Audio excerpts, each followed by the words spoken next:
Yabizi ko abadayimoni Satani ntabwo abera hose icyarimwe. Satan doesn't happen to be everywhere at one time. Ni ikiremwa ikintu Imana niyo yisangije kubera hose icyarimwe.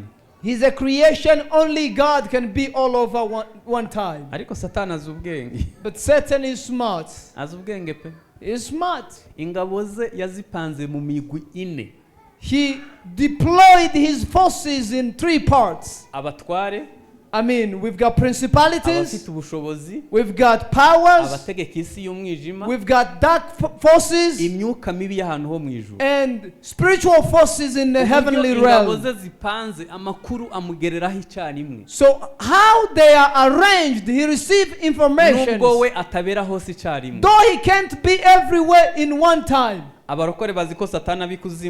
Christians, they know that Satan is in downward. If I ask you where is hell? Satan is not under the earth. He is in the air with his forces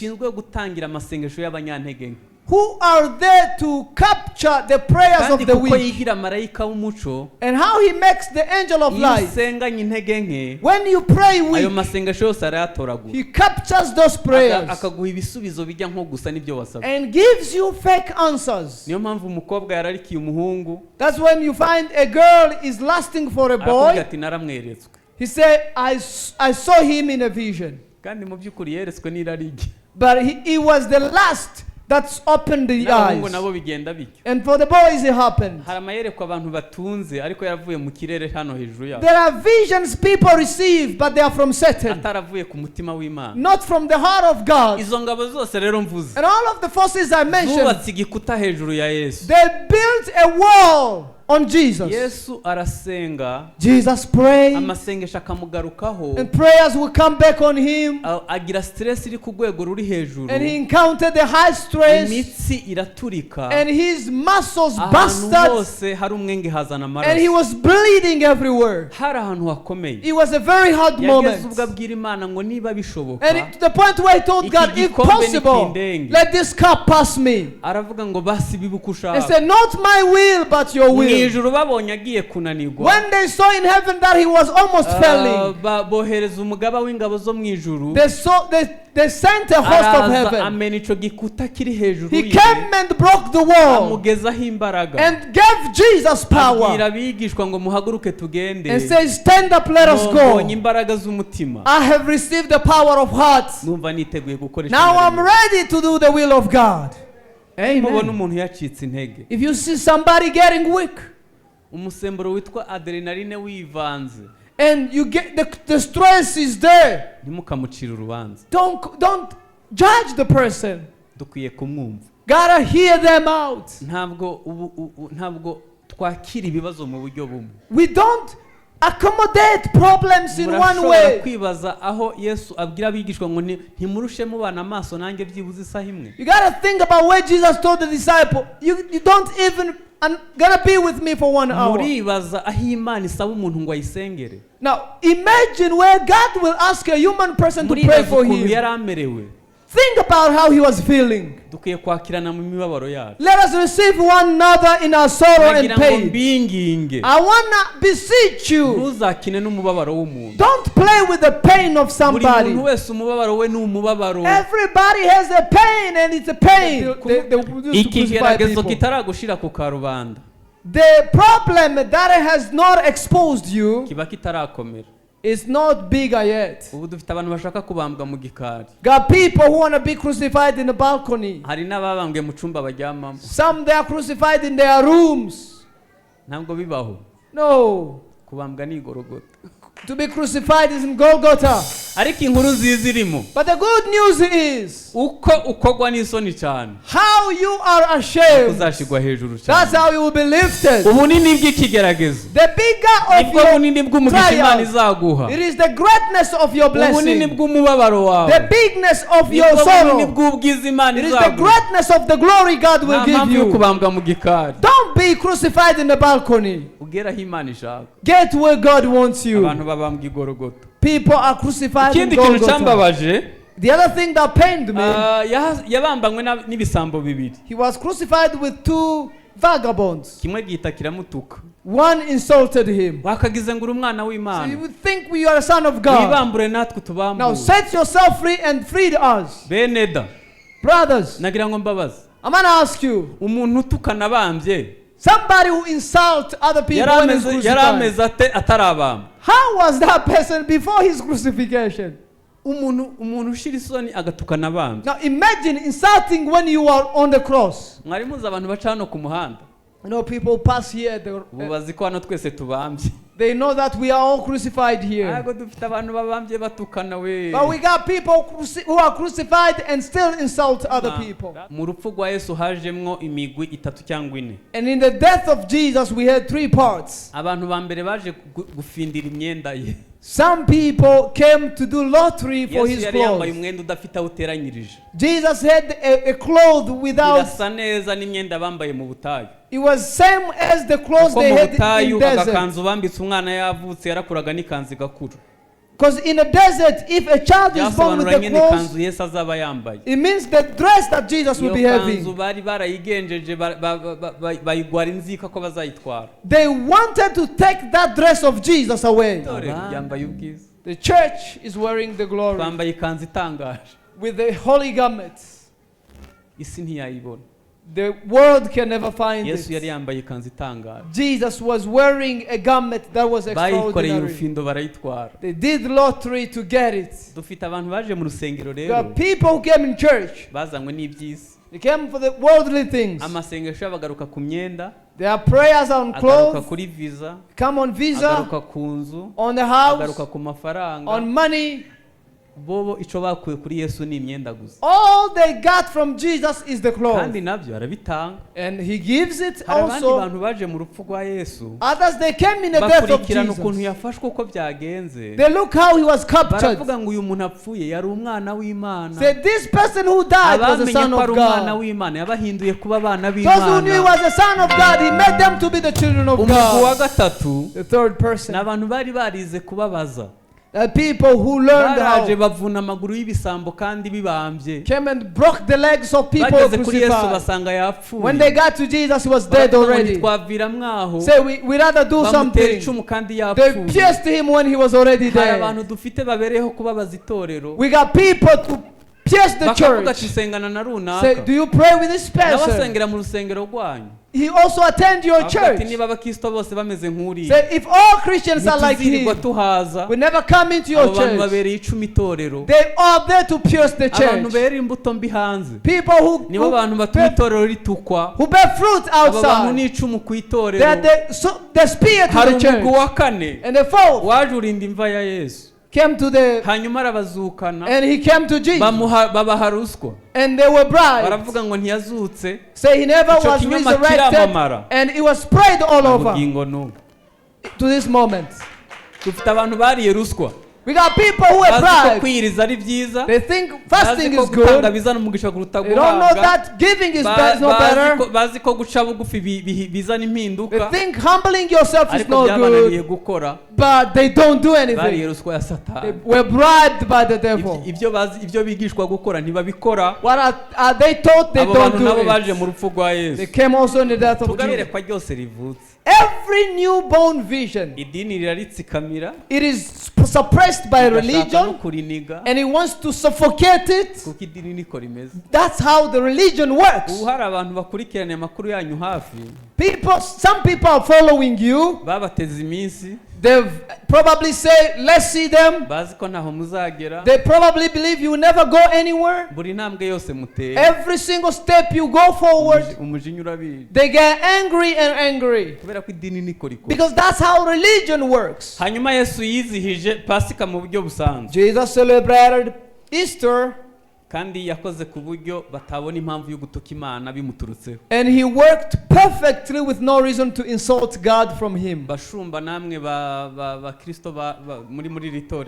Pastors and members in this church, do everything that you are required to do. And in what God will save you from, there is also religion. Let me tell you something great. If you see God giving you honor, God blessing you. uzakomeza uce bugufi Always humble yourself. kuko abavuze ngo hoziyana Because those who say Hosanna, nibo bazavuga ngo nabambwe. they will be the one who say, be crucified.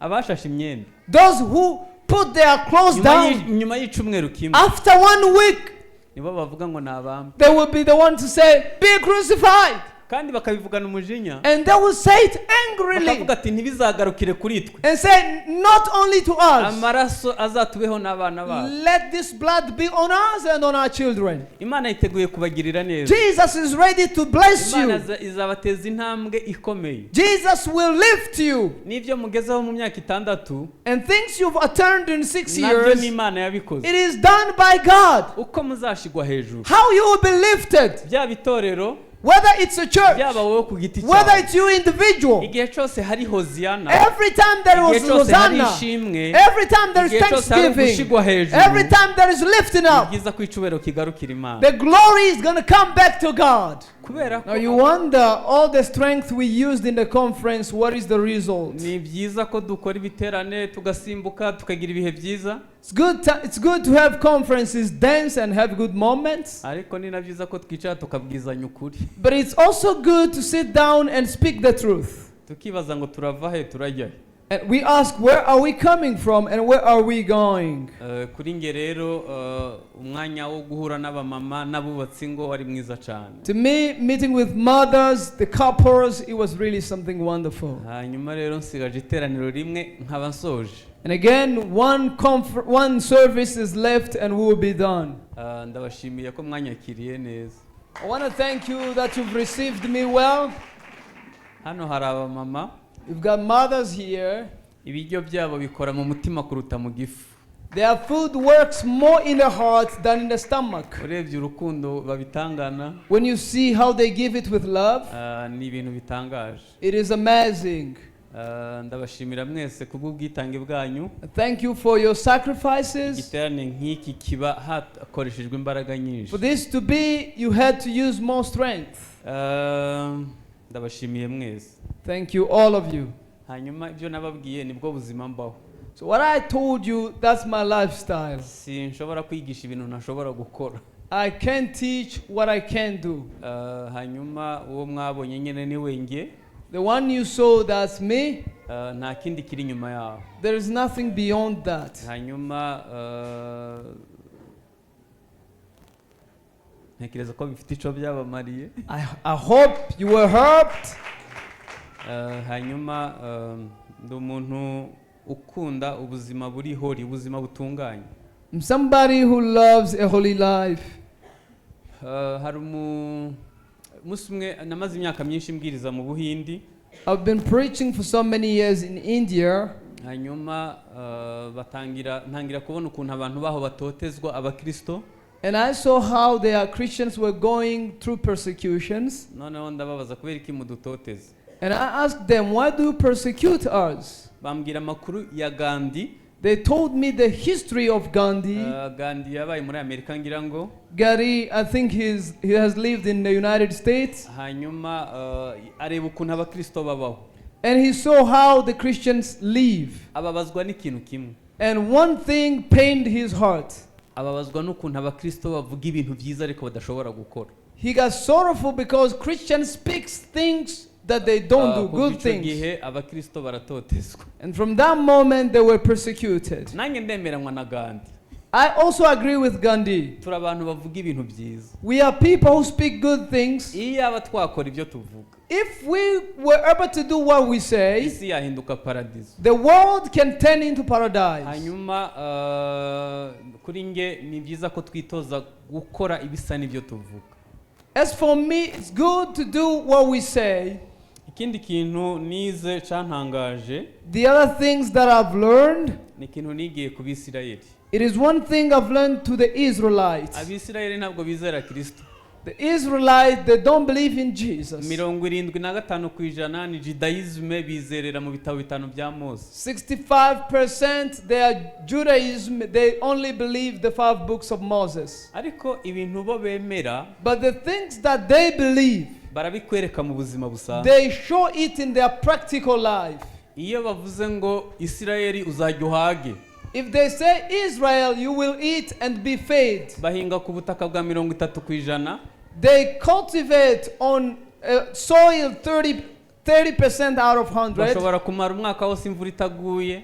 A year can pass by without rain. ariko barajya bagahaga bagasagura Uburayi na Amerika. But they eat and they are able to export in other countries. iyo bavuze ngo Israel uzaba umutwe ntuzaba umurizo, If they say Israel, you will be the head and not the tail. n'abambere mu gisirikare, They are good in the military. n'abambere mu buhinzi, First in n'abambere agriculture. mu ikoranabuhanga. First in technology. ibyo Amerika igeraho 60% bikorwa n'Abisirayeli.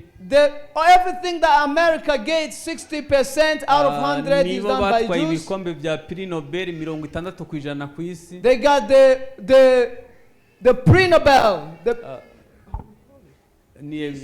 Prix Nobel ni ibihembo bibiri mpuzamahanga. Yeah, pre-Nobel cup, 60% was for them. Peace Medal nibo workers. bari kuri top y'abakire ku isi. And they are the richest in the world. iyo bavuze ngo Yerusalemu imiryango yawe izahora ikinguye ku manywa na nijoro. If they say Israel, Jerusalem, your gates will be open day and night. bakira ba mukerarugendo miliyoni 4. They receive tourists 4 millions. hanyuma rero ikibazo kimwe, And one problem. mwe mubona ibintu byaratumariye iki?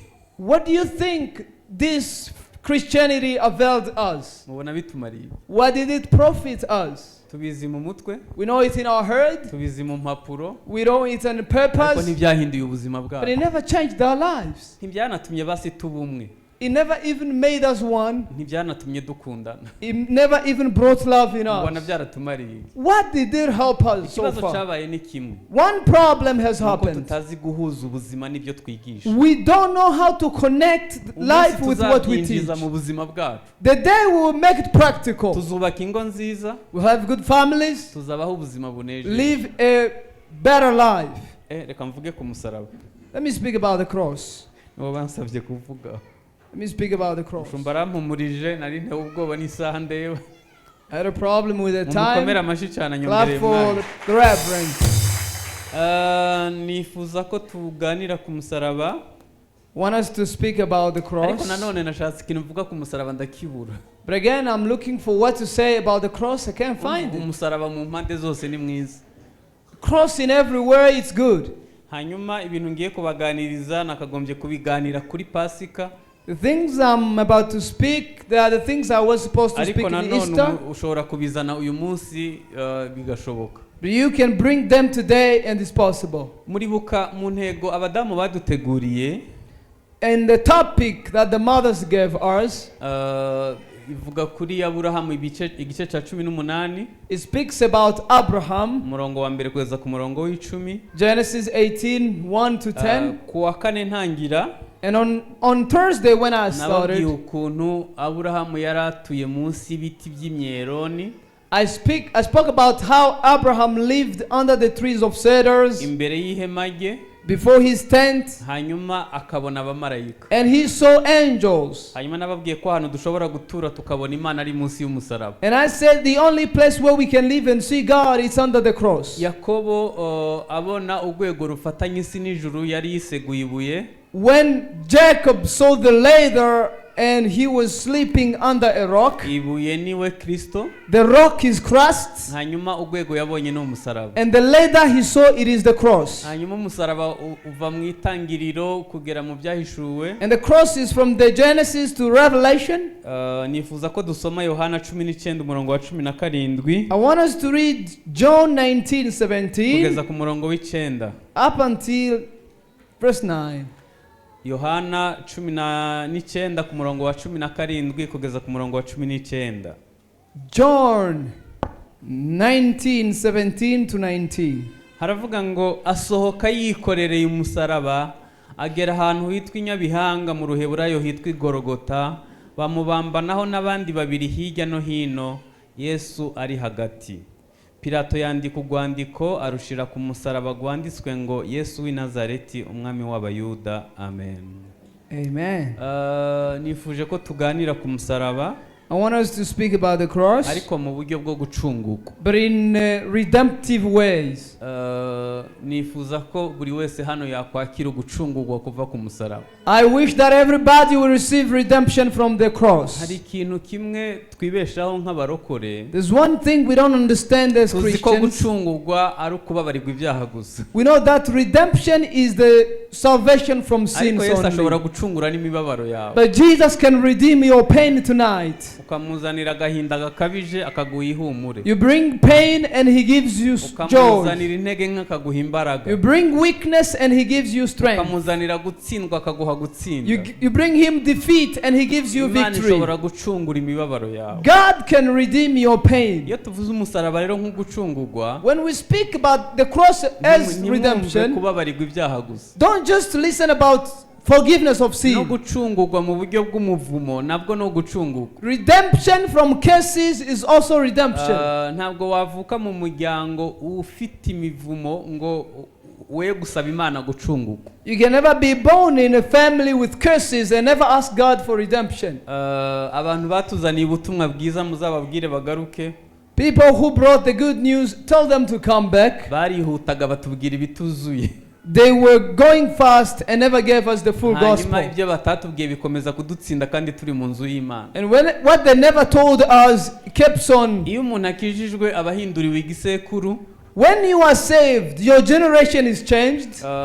Ndabizi ko ibijyanye n'ibisekuru murabizi cyane. I know you understand how the generation mushobora kuvuga ibisekuru byinshi bikurikiranye. Can speak about your ancestry generation. Ikibazo nyanibaza harimo iki? The question I ask myself, what is in there? Muri ibyo bisekuru harimo abantu basambana.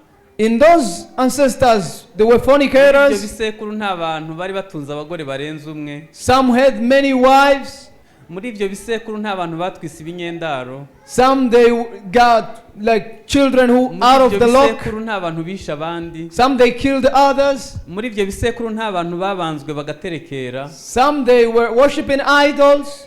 Hanyuma rero, and again, ngewe nemera ko iyo umuntu akijijwe. So I believe when a person is saved, he has changed his generation. Now, you are the priest and the royals. Ikintu kitangaje, what it amazes me, nukuntu wakiriye Adamu wa kabiri, is how you receive the second Adam, ugakomeza kwirata uwo muri Adamu ashaje. And again you boast about the old Adam.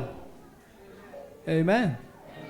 Dukwiye kwakira Adamu wa kabiri. We gotta receive the second Adam. Kandi ibyo tubiheshwa n'umusaraba. And we receive that through the cross. Nigeze kubona umuntu hakugiriya. One time I saw somebody over there. Sekuru wo mu gisekuru cya kane. His grandpa in the 4th generation. Yagiye kuraguza. He went to a witch doctor. Aravuga ngo umuryango wose uzankomokaho ndawuhaye nyabingi abadayimoni. Said my whole family after me I'm giving it to the idol. Ico gihe ngo yashakaga inka nyinshi. He wanted many cows. Hanyuma aravuga ngo abazankomokaho bose ndababahaye. And so he said all his seed he's giving it away. Arangije aravuga ngo umuntu azavukamwe ari umunyabwenge cyane ari we muzakoresha. And he said he who will be born in this family wise, be the one to use. Haza kuvukamwe umwana w'umukobwa w'umunyabwenge cyane. And one girl who was very smart was born in the family. Abadayimoni barangije bamugirira nabi. And demons attacked the girl. Nge namumenya ari umusazi. I knew the girl when she was out of mind. Yaravyuka mu gitondo ugasanga yameze inyonjo. In the morning she will be having the stuff on her back. Gacha mu gitondo ugasanga yameze amahembe. And in the morning you find her having horns. Gacha mu gitondo ugasanga yambaye ubusa. Find her naked. Bamusengeye imyaka 2 kumanywa na nijoro. Prayed for her 2 years day and a night. Hanyuma Imana iza guhishura ukuntu uwo musaza wo mu gisekuru cya kane. God revealed how the grandpa in the 4th generation sacrificed the whole family. Hanyuma bahita bajyaho yabikoreye. They went in a place where he did it. Nuko umuntu yabohotse. That's how the person got saved. Ariko muzatinye ibitambo. But you gotta be careful with the sacrifices. Ko yashatse yarakijijwe yaranabohotse. She got married when she saved and she was free. Agakuramwe inda 6. And 6 pregnancy were aborted. Kubera ko nyine bahora baza kwishuza ibitambo. Because every time they will come for sacrifices. Birashoboka ko ufite ubushake bwo gukora cyane. Probably you want to serve God more, byose bica mu myanya y'intoki. But everything you do slips in between your hands. Why? Birashoboka ko ari biva muri bya bisekuru. Maybe something from the generation. Mose avuka kwa Lewi. Moses was born in the family of Levites. Sekuru Lewi yagiraga umujinya w'umuranduranzuzi. Levi was a very angry man. Yaje kumuvuma kubera umujinya mwinshi yagiraga. His dad cursed him because of anger. Igihe bari bafashe mushiki we ku ngufu, when they raped their sister, yabesha abaturanye arababwira ngo abagabo bose babasiramure. He told the men that they should all be circumcised, because we can't relate when you are uncircumcised. So he attacked them and killed them. His dad said, the anger that you have is out of flee. And when they were in Egypt, Moses was born in that family. Moses was born with anger, in a way that he killed an Egyptian and buried him in the sand. And God took him in the desert and purged him for 40 years. And when he was done, he sent him to redeem the Israelites. When he got angry because of the Israelites, he met God on the mountain. You know what is amazing? When he found out that they worshipped idols, he took the laws and broke them down, and they were broken into pieces. God was amazed. He said, Moses, you were just leaving the mountain, and now you're going back to your grandpa Levi. Say, come back here. God gave him a punishment to make the stone for himself and wrote it. Never happened once. And another day got angry and insulted the Israelites. And God said, because you've never shown my holiness in these people, but again you are led by the generation curses, I'm telling you that you will never see, you never get in Canaan. Took him on a mountain, killed him and buried him. Christians, if we don't change well, and we continue boosting the things of the first Adam, and not be redeemed and be the children of God fully, we might not enter Canaan. Amen. We gotta be saved fully. To be saved, it doesn't mean you be called so and so from this family. That is not the meaning. But you are born again. You live filled with the Spirit, doing the will of God, bearing the fruit of the Spirit. You say, I'm a Christian, I'll always be in everything. It's better than any other thing. Nifuza gutangira rero umusaraba. I want us to speak about the cross, like I said. Kuwa gatanu mu cyumweru Yesu yapfuyemo. On Friday when Jesus died. Muriteguye dutangire? Are you ready so we can start? Muriteguye dutangire? Ready. Hari kuwa gatanu. It was on Friday. Hanyuma Yesu aza kwa Lazaro na Maria na Marita. Jesus came to the house of Lazarus, Mary, and yaje gusezera ku nshuti ze mbere yuko ajya kubambwa. He came to tell them farewell before he would go to be crucified. Akabazo k'amatsiko rero. A question of curiosity. Turi inshuti na Yesu. Are we friends with Jesus? Yesu aramusaje kubambigwa Nairobi. If Jesus comes to be crucified here in Nairobi, yanyuri wawe kugusezeraho. Can he pass in your house to say bye? Muri inshuti na Yesu. Are you a friend with Jesus? Ku buryo mu bihumbi birenze 20 byamwirirwa inyuma.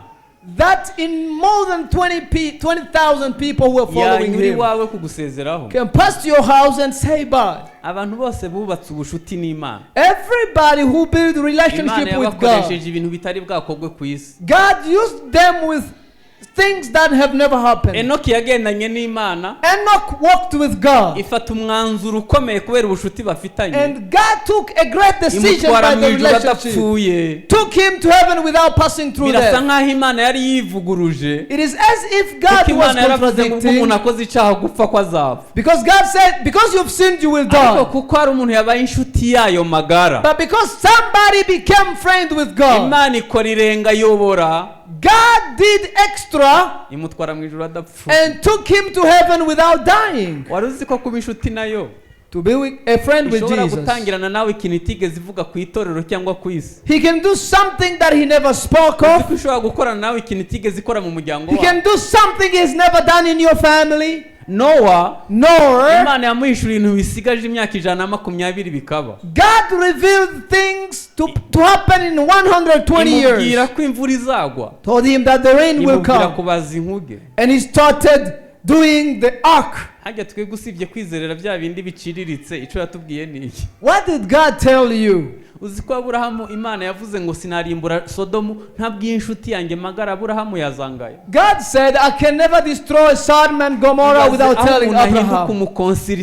Now somebody is becoming a consultant in the kingdom of God. He's becoming a man at the right hand of God. Uzi ko Mose yagiriye inama Imana. Moses advised God. Imubwiye ngo reba ibyo abantu bose mbice nzaguhindura ishanga rikomeye. Let me kill all of this and I'll make you a great nation. Aravuga toya. Say no God. Ndashaka kuguha igitekerezo. I want to give you an idea. Aba bantu nubica. If you kill these people, nta cubahiro cyawe kirimo. You will never receive your glory. Abanyegiputa bazaguseka. Egyptians will laugh at you. Bazavuga ko wabuze ico bagaburira urabizi. Say you never found food to feed them so you killed them. Imana iravuga ngo nibyo. God said, that's right, Moses. Uri inshuti n'Imana. Are you a friend with God? Kuburyo yabanza gusezera wowe mbere yo kujya kubambwa. He will say bye before he will go for crucifixion. Ntabwo nakwirirwa mvuga ku bushuti byamara umunsi wose. I can never speak about friendship because it's going to take me the whole day. Uzi ko Yosuwa yahagaritse umuzenguruko w'isi. Joshua stopped the rotation of this world. Ari haragwana akabwira Imana ukwezi ngo hagara kuri Gibeyoni. And he was fighting on Gibeon mountain. Nawo kwezi hagara mbanze nihora abanzi ba. And say you moon and sun stand up, let me fight. Mu bumenyi buke yari afite. In his little knowledge. Yarazi ko hagenda izuba n'ukwezi. He knew that the sun and the moon are the one to go. Umuzenguruko w'isi amasaha 28. But God stopped the rotation of this world 24 hours. Science irabyemera. Science proves that. Iyo barebye muri kahise k'isi. When they look in the past, umunsi isi yahagaze kugera. There's a day that the world never rotates. Ubu nta bintu dukwiye guhagarika. Don't you think there are things we can stop? Amen. In our families and in the country. Ariko turi inshuti n'Imana ku buryo isi yatwumvira. Are we friends with God so that the world will respond? Dukwiye kubaka ubushuti. You gotta build the relationship. Ku buryo Yesu yabanza guca iwacu mbere yo kujya kubamba. In order way God will pass before us before he will go to the cross.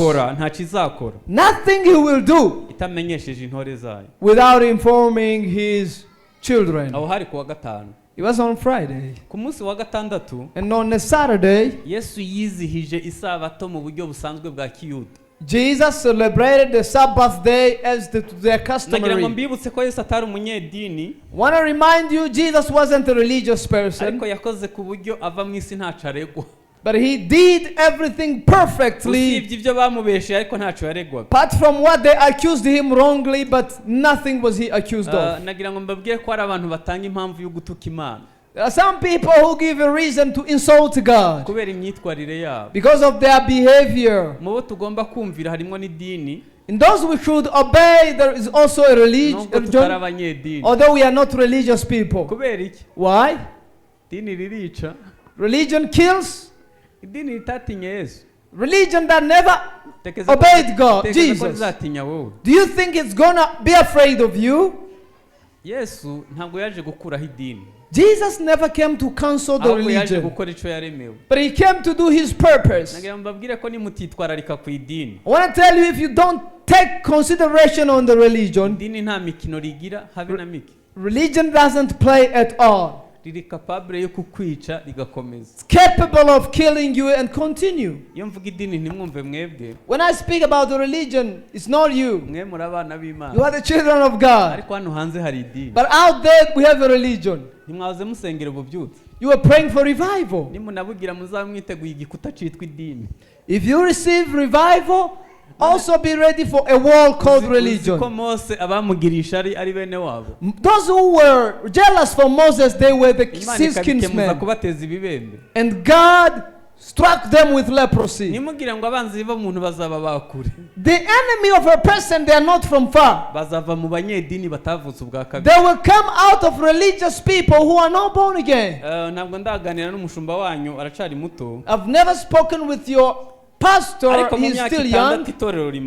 But in 6 years that the church has been here, you've probably encountered the worlds of religious people. Every newborn vision, it is suppressed by religion, and it wants to suffocate it. That's how the religion works. Some people are following you. They've probably say, let's see them. They probably believe you will never go anywhere. Every single step you go forward, they get angry and angry. Because that's how religion works. Jesus celebrated Easter. And he worked perfectly with no reason to insult God from him. Pastors and members in this church, do everything that you are required to do. And in what God will save you from, there is also religion. And when it was Sunday, Jesus came in Jerusalem sitting on a donkey. Disciples were singing, Hosanna, Hosanna, blessed is the one coming in the name of Jesus. Let me tell you something great. If you see God giving you honor, God blessing you, always humble yourself. Because those who say Hosanna, they will be the one who say, be crucified. Those who put their clothes down, after 1 week, they will be the one to say, be crucified. And they will say it angrily and say, not only to us, let this blood be on us and on our children. Jesus is ready to bless you. Jesus will lift you. And things you've attained in 6 years, it is done by God. How you will be lifted, whether it's a church, whether it's you individual, every time there was Hosanna, every time there is thanksgiving, every time there is lifting up, the glory is going to come back to God. Because those who say Hosanna, they are to say, be crucified. It was on Sunday. And on Monday, Jesus cursed the tree. And the tree, he cursed it because he had no fruits. So many years, I read this word talking about how Jesus cursed the sycamore tree. The person who interpreted it in Kinyarwanda confused me. He said it wasn't the right moment to give fruits. The question I heard was one. If it was not his time to give fruits, why did he curse this sycamore tree? Can you never ask that question as well?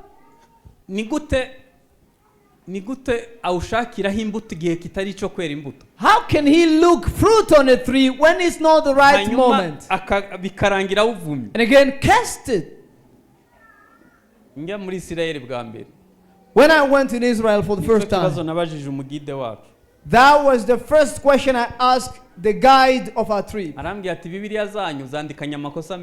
he said, your Bibles, they have a lot of mistakes because they were interpreted, translated. But the original of this word,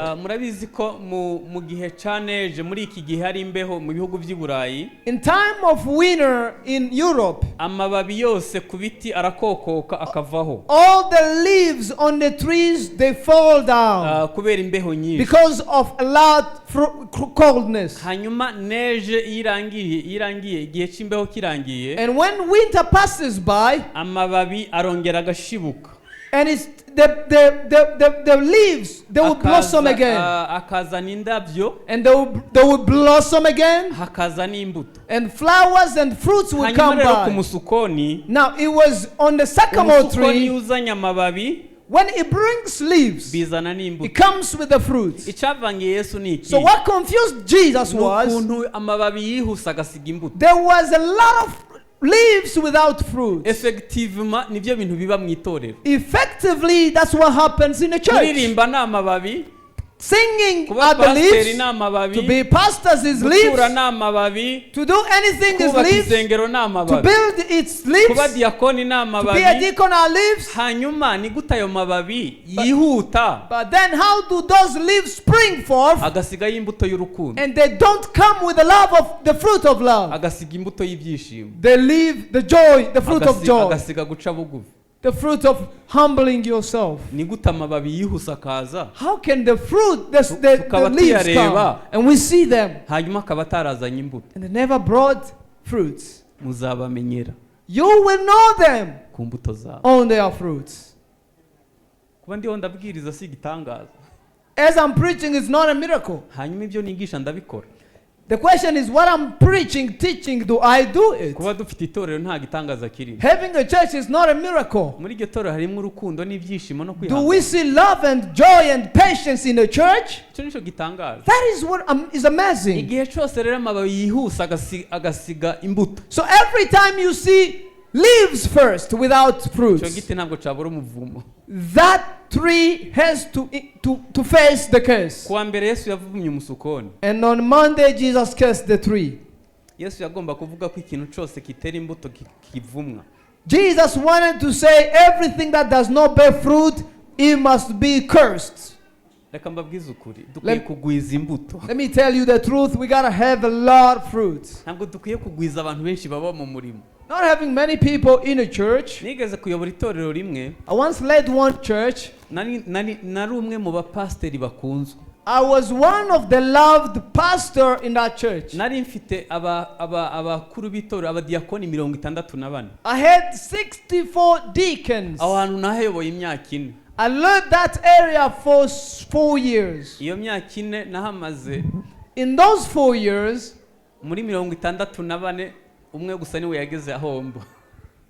only one among the 64 got where I was living. One only visited me. I would plan for prayers, and I pray alone. And when we do the meeting, I ask them, where were you? He said, you go a lot with holiness and righteousness. We can't really do that. You will know them on their fruits. Not big names. You will know them on their fruits. On that Monday, after he cursed the sycamore tree, he broke and aborted the church, the market in the church. You know, Jesus sometimes Now, when people created this market, the priest has had a project of this market, and it was profitable to the priest. They were like, let us bring the sacrifices closer, so that people will never go far to look for sacrifices. Let them come here. They find sheep, cows, and pigeons, everything there. Do you know the secret in it? You were buying the sacrifice from the priest, and you sacrifice again on the priest. How many profits? 2 times. 2 profits. That's how the church, the religion works.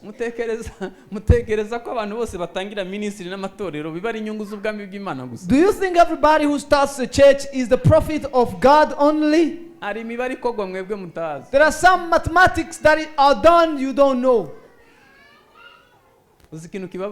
You know what is said? It's how church are being planted every day. But then sin is not decreasing in people. Because religion, the first ultimate goal is not to save people from sin. If people continue to be sinful, they are profitable. I mean the priest.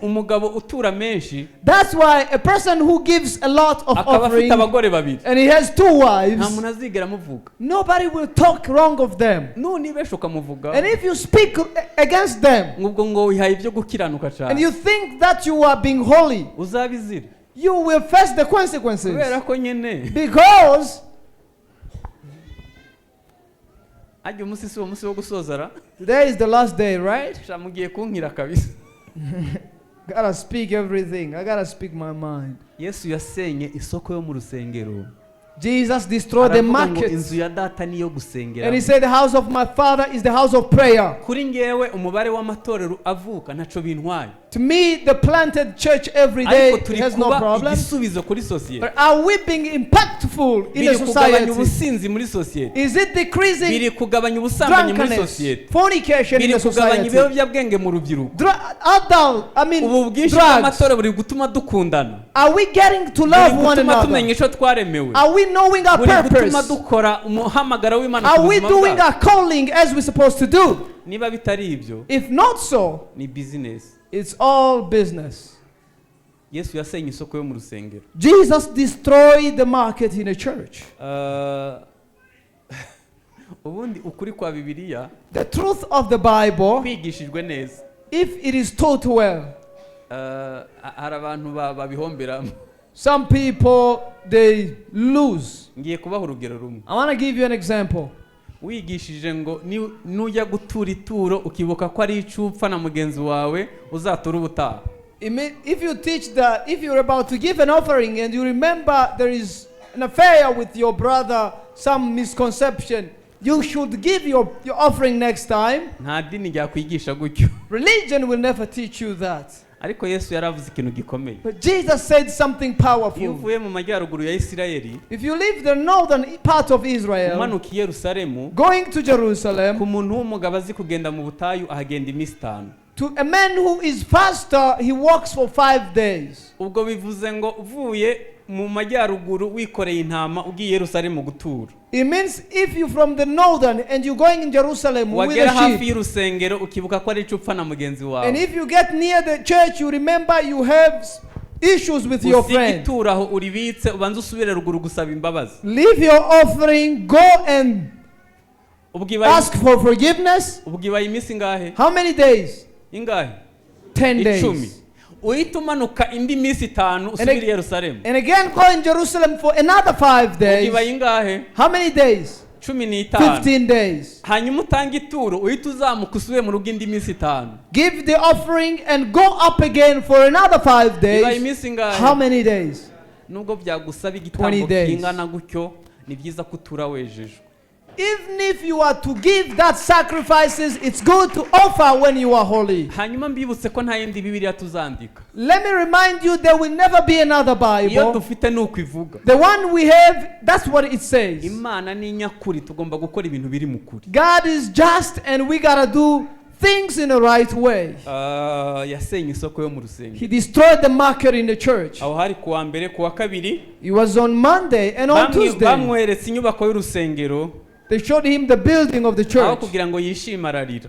Instead of rejoicing, he cried. Avuga ibintu bikomeye bizababaho. Spoke about things to come. Hanyuma uwo munsi wari umunsi w'impaka zikomeye yiriwe impaka n'abafarisayo. It was a day where they were discussing with the Pharisees. Mbibutse ko kuva kuwa mbere asenye isoko. Let me remind you, on Monday he destroyed the church. Hahise hatangira amanama ku manywa na nijoro y'akagambane. They started devising plans to persecute Jesus. Hanyuma kuwa kabiri yiriwe impaka n'abafarisayo. And on Tuesday he discussed with Pharisees. Ahanura ibizaba mu misi y'imperuka. And he prophesied about things to come in the end times. Avuga ubuyobe. He spoke about how people will be avuga intambara. Misled, the wars, avuga imitingito. the earthquakes. Avuga ibyorezo. Spoke about diseases. Avuga ku ntambara yitwa Harmagedoni iri gutegurwa. And he spoke about the war of Armageddon. Ubushize turi muri Isirayeli.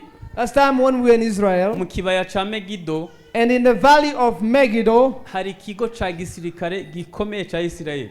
There is a camp for intambara ya Harmagedoni barayiteguye kera. The camp of military. They are getting ready for Armageddon war. Ubutumwa bwiza buzabwirizwa ku isi yose Yesu akabona kugaruka. And he said that the gospel will be preached all over the world and Jesus will come back. Ibintu yavuze tubitegereze cyangwa byarabaye. Should we wait for the things he said or they have already happened? Nagira ngo mbibutse ko byose bitazaba muri Kenya. I'm reminding you that everything is not going to happen in Kenya. Kimwe kiba muri Amerika. One sign is in America. Ikindi kikaba muri Asia. Another one in Asia. Ikindi kikaba muri Afrika. Another one in Africa. Ariko ibimenyetso hafi byose. But all the signs byarasohoye. Has been fulfilled. Yesu ari hafi kuruta uko mwese mubitekereza. Jesus is nearer than you think. Ku munsi wa gatatu. On the third day. Yesu yiri waruhutse. Jesus rested. Kuko yari kubise. Because he was almost getting closer, thinking about how he'll give birth to the church. When a woman is about to give birth, some ththings they precede delivery. She feels that she's about to give birth. On the third day, Jesus did nothing. Slept in the house of Mary, Martha, and Lazarus. Because he could feel what was about to happen to him. And on the fourth day, came in Jerusalem. And he broke Holy Communion in the upper room. Let me remind you that everything Jesus did, it was customary.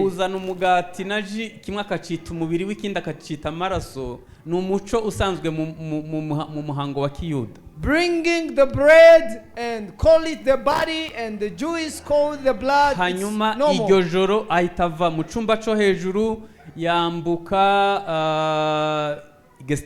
He left the upper room and crossed into the garden of Gethsemane. Gethsemane is under the mountain of Olive.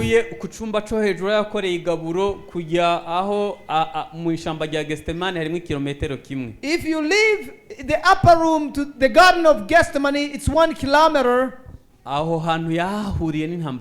He faced a lot of agony in the place. God has turned back on him because he placed our sin on him.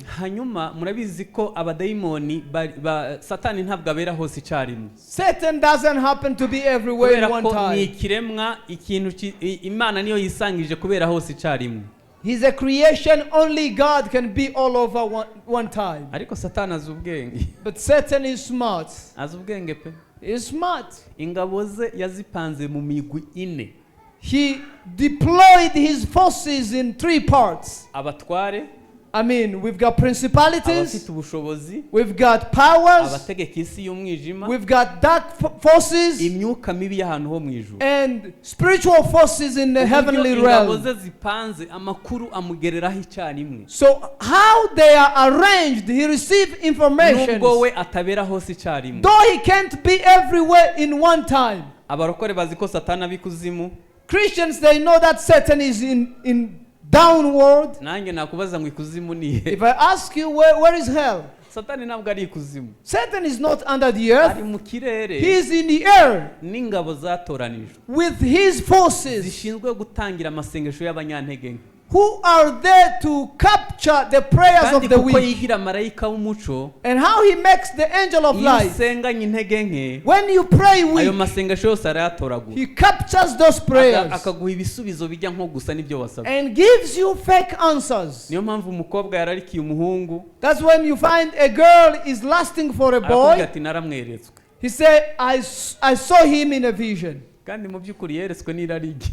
he was the last that's opened the eyes. And for the boys it happened. There are visions people receive, but they are from Satan, not from the heart of God. And all of the forces I mentioned, they built a wall on Jesus. Jesus prayed, and prayers will come back on him, and he encountered the high stress, and his muscles busted, and he was bleeding everywhere. It was a very hard moment, and to the point where he told God, if possible, let this cup pass me. He said, not my will but your will. When they saw in heaven that he was almost failing, they sent a host of heaven. He came and broke the wall and gave Jesus power and said, stand up, let us go. I have received the power of heart. Now I'm ready to do the will of God. Amen. If you see somebody getting weak, and you get the stress is there, don't judge the person. Gotta hear them out. We don't accommodate problems in one way. You gotta think about where Jesus told the disciple, you don't even gonna be with me for 1 hour. Now imagine where God will ask a human person to pray for him. Think about how he was feeling. Let us receive one another in our sorrow and pain. I wanna beseech you, don't play with the pain of somebody. Everybody has a pain, and it's a pain. Telling them you are misbehaving. What are you trying to do? Everybody has their Gethsemane. And on that day he was captured and presented in 5 courts in one night. He went in Anna, he went to Caiaphas, he went to Pilate, was sent to Herod. Herod brought him back to the priest. Heard a song of mothers, it touched my heart last day. How Jesus was mistreated in more than 12 ways. I went where he was beaten. One thing really pained my heart.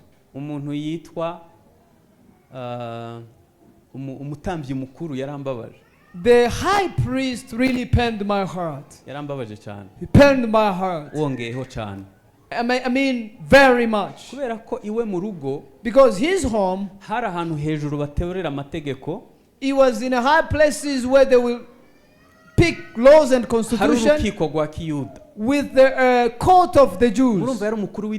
He was the leader of the religion. But in the bush or forest, it was a place where they would crucify people, where they would kill people. Now how can you explain to me how can a prison be in the house of a priest?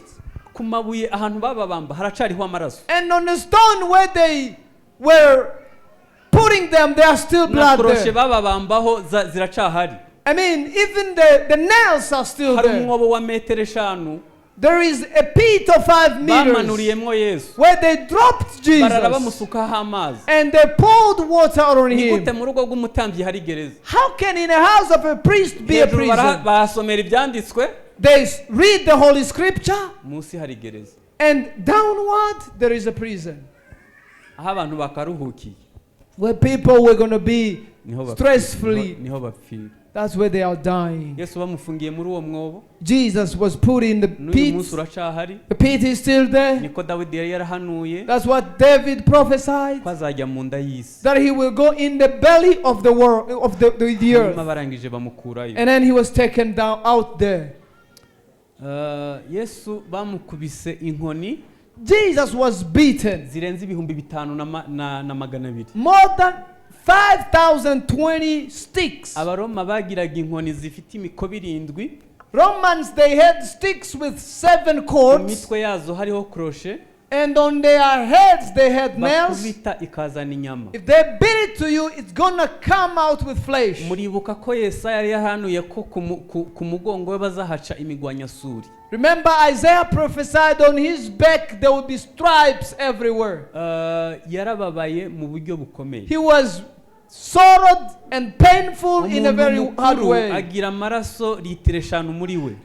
I mean, an adult has 5 liters of Yesu blood. yavuye amaraso litiro 3 n'igice. Jesus bled 3.5 liters. Hanyuma kubera ko atarakibasha kwikorera umusaraba amaraso yamushizemo, Because he was not able to lift the cross yagiye again. awugwana inzira yose. He's been fighting with the cross all Bamukoreye along. umusaraba upima 200. He lifted a cross that weighed 100 Ikintu weights. cyambabaje kuruta ibindi, What touched me more than anything, ingata bamuhaye yo kuwikoreza the one they put on his yari head, ingata y'amahwa. it was the one for thorns. Kariya karere kubera kagira ubutayu, Because is a desert, kagira amahwa y'imishubi maremare. there are thorns that are long. Bayinjije n'inyundo agera ku bwonko. His thorns were beaten by the hammer and they got on his Muribuka ubuhanuzi brain. bwa Yesaya. Remember the prophecy Yari of yaravuze Isaiah. ngo azaba nk'ikijegijegi, debile kubera umubabaro. He will be like a fool because Namutekereza of amahwa sorrow. yageze ku bwonko ukuntu yari amerewe. Now think about the thorns that reached his brain. Hanyuma Bibiliya yatubwiye ngo asohoka yikorereye we musaraba. The Bible says he went out with his cross. Hari ahantu yageze ahura na mama we. It's the place where he met Mama with the we mother. adafite ikintu abikoraho. The mother had nothing to do. Muribuka Yesu igihe yari yavutse. Now remember when Jesus was Ubuhanuzi born. bwa Simeyoni murabwibuka. The prophecy of Simeon. Yaravuze ngo uyu mwana ukikiye He said the baby you are azaba ikimenyetso taking, kigigwa impaka. he will be a sign for Kandi discussion. nawe mugore, And you woman, inkota izagucumita mu mutima. a sword will pierce you in the heart. Ibaze umwana wabyaye Now think about a child you gave birth to. ameze atyo, See him like that. udafite ikintu wabikora. And you had nothing to do about it. Wari umubabaro urenze It umubabaro. was pain after pain. Wari umubabaro urenze It umubabaro. was pain more than pain. Uriya mubyeyi yacumiswe mu mutima. That woman was pierced in her Kandi heart. yarakomeje aramuherekeza, She went with him amugeza i Golgotha. to Golgotha. Muzi ikibazo gikomeye. You know the biggest Buri muntu problem? wese agira umusaraba we. Everybody has their own cross. Hanyuma ikibazo dufite ntidushaka kwemera imisaraba But the yabo. problem we have, we don't want to meet our cross. Hari akantu nabonye kuri social media ntekereza ko namwe mwakabonye. There's one thing I saw on social media, probably you've seen it, Aho abantu bariho baragenda mu butayu bikoreye imisaraba. where people are walking in the wilderness having Hanyuma cross. umwe yumvisha aremerewe afata umupanga arawukata. And when one person felt heavy, he cut Igihe the cross. yawukata abandi barakomeza. Others, they continued with their Hanyuma cross. bagera ahantu hari ikiraro kidahari ku ruzi ugomba kwambikaho umusaraba wawe ukawunyuraho ukambuka. They got in a place where the bridge was needed and you have to lay your cross to Wa cross. muntu aje asanga igipande kiburaho kingana n'ico yakase yataye mu butayu. And when the person arrived, his cross was not enough to Kandi be a hakurya hari bridge. igihugu kiri green gisa neza kidafite ikibazo. And on the other side, the country was green, beautiful. Imisaraba twayimazeho kabisa. We've cut our own cross. buri wese arashaka kwikorera ungana n'uwashaka. Everybody, they want to live the cross depending on their umwe desire. yigeze kurota Person dreamed, ababajwe n'umusaraba wibaza anyuramo, and the problem he was passing arota through, imisaraba yegetse ahantu, and he saw the cross laid Imana somewhere, iramubwira ngo genda ufatemo ukoroheye abari utwara. and God said, go pick the one that is easy for you. And uwatera wose agasanga ntawushobora. every cross he will lift, it was aza heavy. kugera kuri umwe yumva uroroshemwo gake. He got to one, it was a bit light. Imana iramubwira ngo uwo ni wo wari uwawe nuko utari ubizi. He said, that was yours, just that you didn't know. warese tukemera imisaraba yacu. Let us allow our cross. nagira ngo mbibutse ko Yesu atabambwe mu gikari. Jesus was not crucified in the nta nubwo balcony, Yesu yabambwe inyuma y'urugo. nor was he crucified outside of the yagenze gate. ibirometero birenze 3 n'igice abambwa inyuma y'umugwa. He walked more than 3 kilometers and crucified aho outside umuntu the wese city, ashobora kumuvugaho icyo ashaka. where everybody can speak whatever they ni want. ku nzira iva mu banyamahanga imanuka i Yerusalemu. It is a way from Gentiles going to kuri Jerusalem. ubu bahubatse gare. Now there is a station hari built there. umuhanda nyene ahantu babamba. There is a road where they built. They used to crucify ikigeragezo people. kitaragushira ku karubanda The problem that has not exposed you kiba kitarakomera. is not bigger yet. ubu dufite abantu bashaka kubambwa mu gikari. Got people who want to be crucified in the balcony. hari n'ababambwe mu cumba baryamamo. Some they are crucified in their rooms. ntabwo bibaho. No. kubambwa ni igorogota. To be crucified is in Golgotha.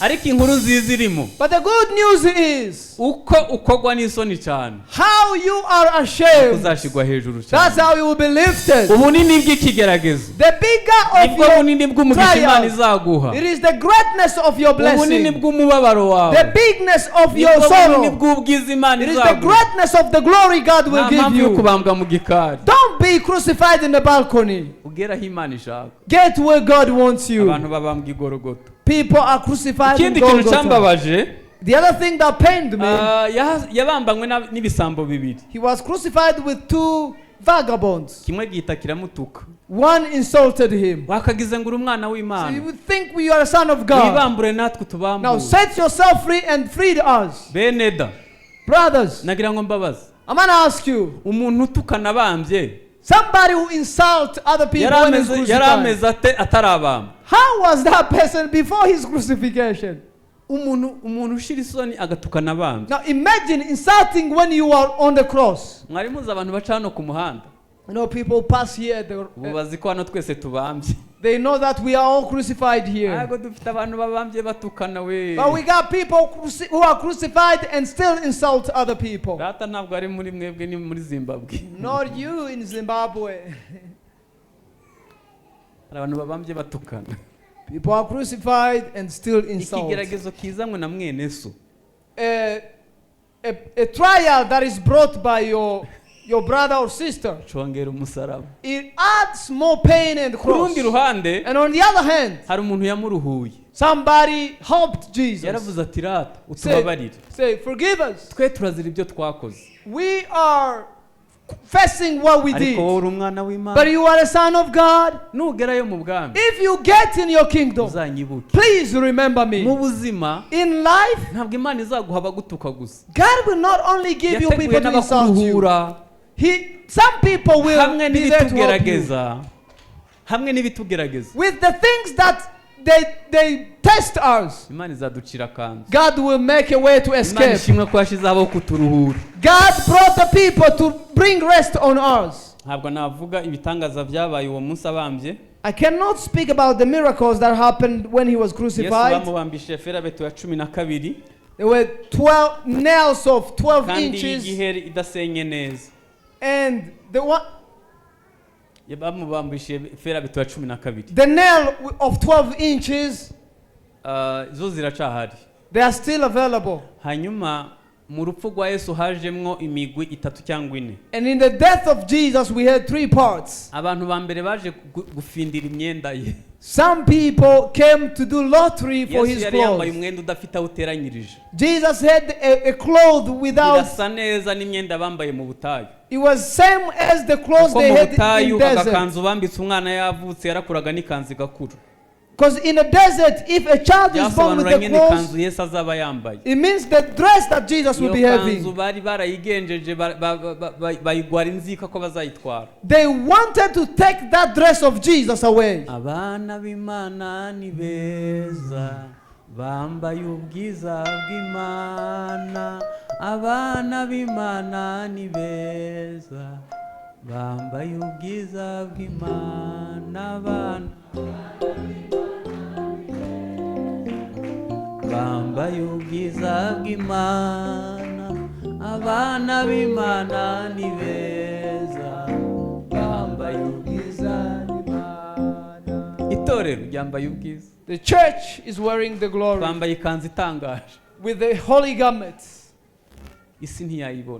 The world can never find it. Jesus was wearing a garment that was extraordinary.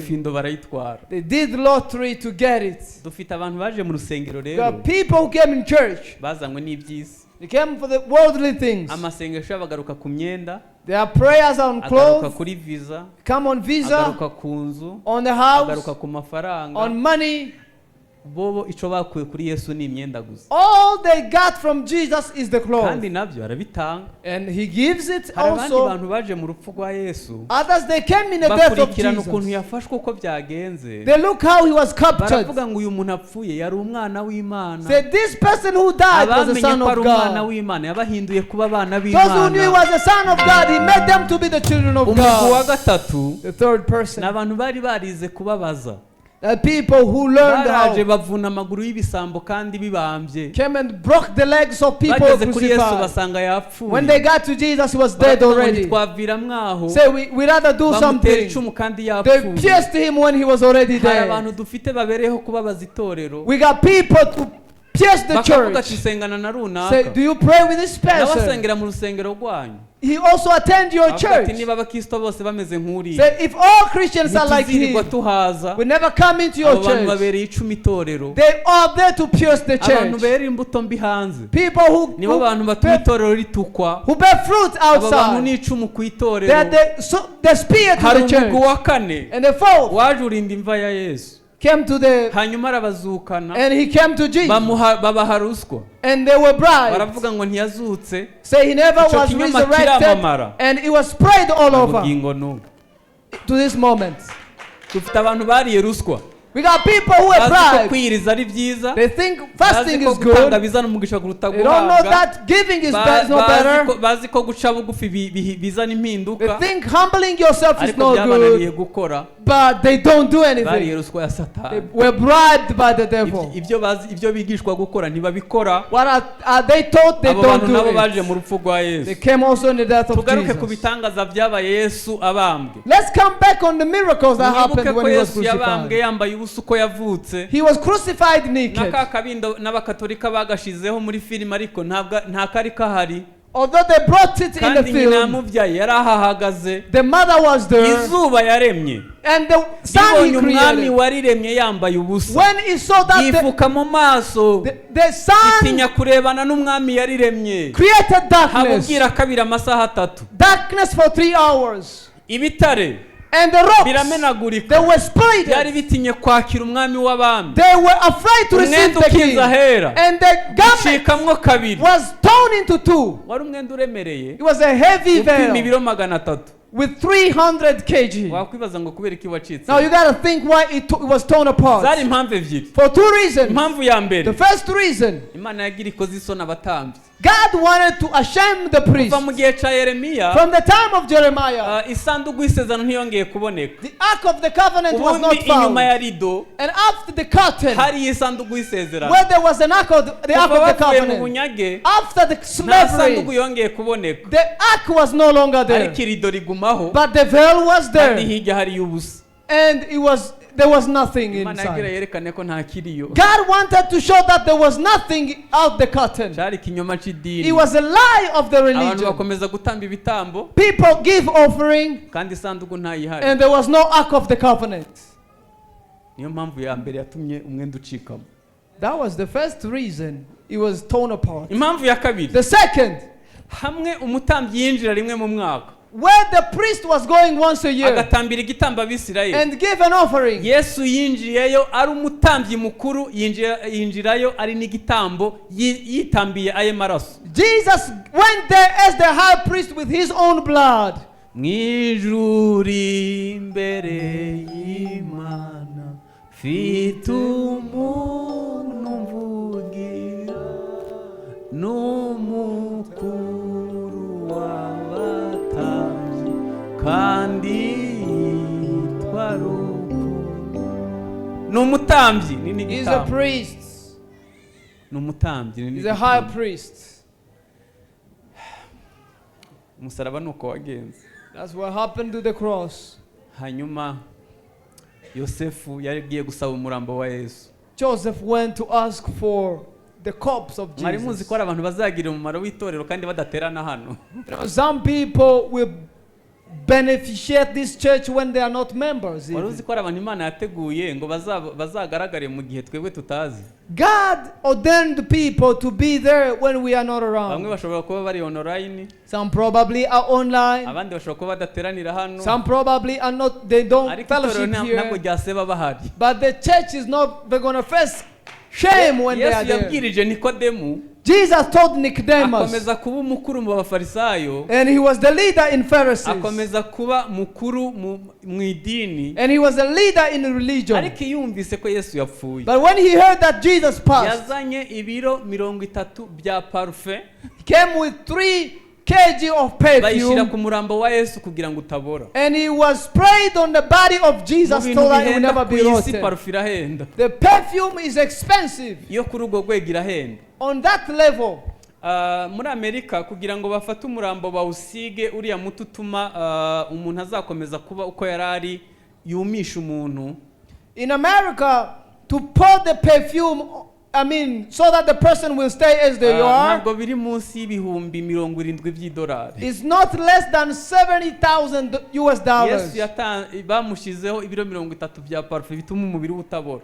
30 kg was poured on Jesus. Bitanzwe na Nikodemu yabwirijwe kandi atigeze agaragara inyuma ya Yesu. He was given by Nicodemus.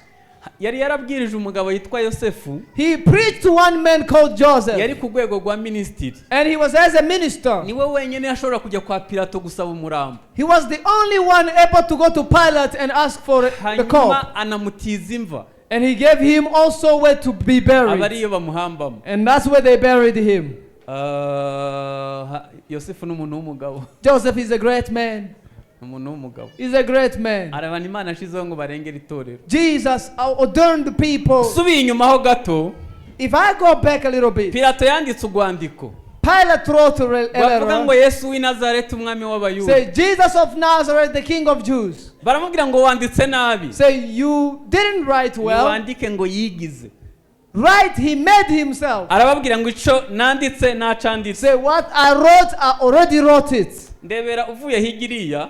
Now, leaving that side. Utabizi neza. And you come. Ukabona hari yahanditse ngo Yesu w'i Nazareti umwami w'abayuda. And you read Jesus of Nazareth, the King of Jews. Bavuga ati mbega ahantu heza. Say, oh, nice place. Mbega ahantu hameze neza. Nice place. Ariko urebye munsi yaho, munsi y'ico canditswe. But if you look under the writings, umusumari wari umeze nabi. The nail was there. Hari miborogo. People were groaning. Hari ibintu biteye ubwoba. People were crying. None uko mubizi. Now how you know it? Abami baba ku misaraba. Can a king be on the cross? Abami baba ku musaraba. Can a king be on the cross? Abami baba mu mazu y'abami. King are in the palace. Baba mu biro biri presidentiel. They are in a presidential house. Ariko Yesu we hari handitse ngo Yesu w'i Nazareti umwami w'abayuda. It was written King of Nazareth, King of Israel, King of the Jews. Ndenda gusoza. I'm about to finish. Mundebe mbabwira akantu. Look at me as I tell you one thing. Nkababwire. Yesu yarengeje amaso umusaraba abihuza n'icyanditswe kiri hejuru ye. Jesus took his eyes off the cross and connected with the writings. umusaraba ntiyita ku isoni z'umusaraba. He went beyond the cross and look about the joy in front of it. uyu munsi uri ku musaraba. Today you are on the cross. ubuzima ubayeho muri Nairobi bumeze nabi. Life you're living in Nairobi is tough. umusaraba wabambweho ntazi ubwoko bwawo. There is a cross you are in. umutima wawe urabizi neza kubambye. Your heart knows that. But I have a good news for you. hari icyanditswe kiri hejuru yawe. abami ntibazakomeza gutura ku musaraba. You will never stay forever on the cross.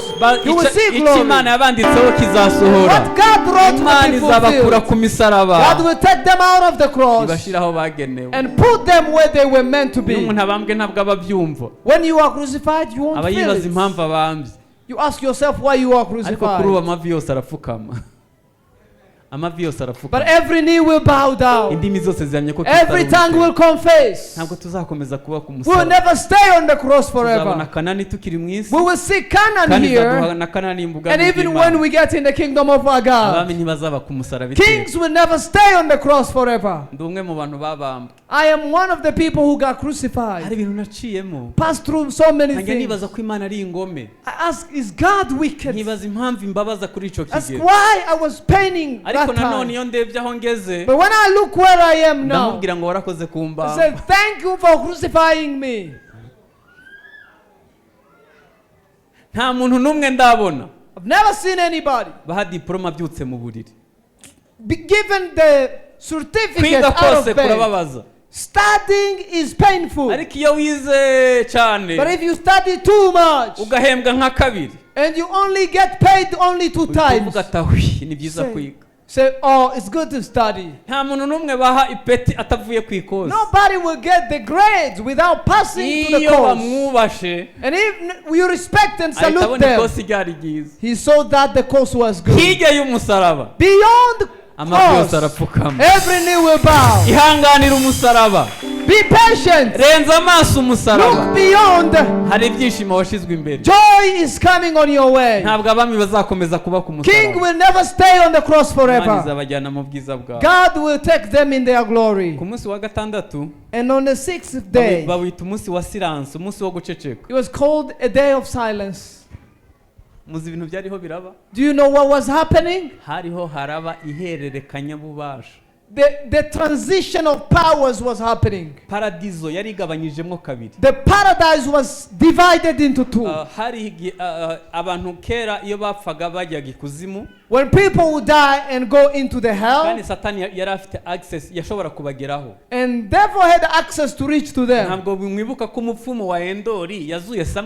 Don't you remember that the witch doctor rose Samuel to speak with Saul? Spoke with Saul things to come.